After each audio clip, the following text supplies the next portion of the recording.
Hot take of the day. If you have a birth plan that leaves the possibility for you feeling like you failed, it's a bad birth plan.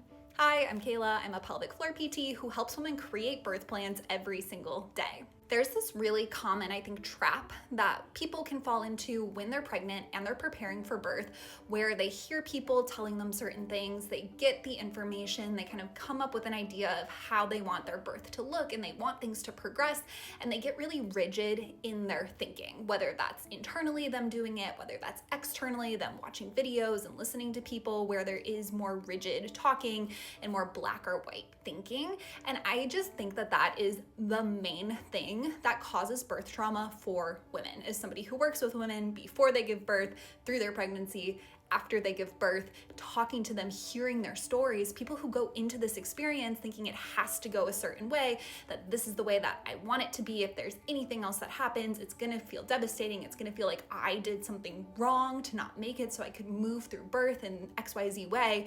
It's just setting yourself up for so much failure because birth is so dynamic. It unfolds in the messy way that life tends to unfold sometimes, and we can't always prepare for everything. We can't always predict exactly what's gonna happen.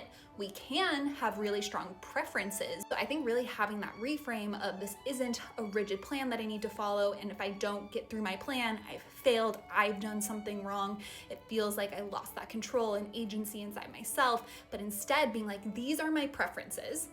And I know why they're my preferences. I know how my body works through labor. I know how labor normally progresses.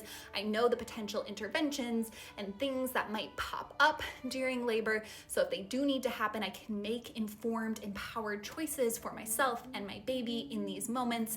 And just having all those tools to pull from and knowing that, okay, we're gonna start over here, but if labor takes a turn and something happens and it's not going exactly to plan, I'm not gonna fall apart. I'm not doing anything wrong. I know how my body works. I know my options. I know my preferences, so I can still move to the next plan, the next step, the next intervention in a way where I feel good and where I feel like I am still an active participant through this whole process.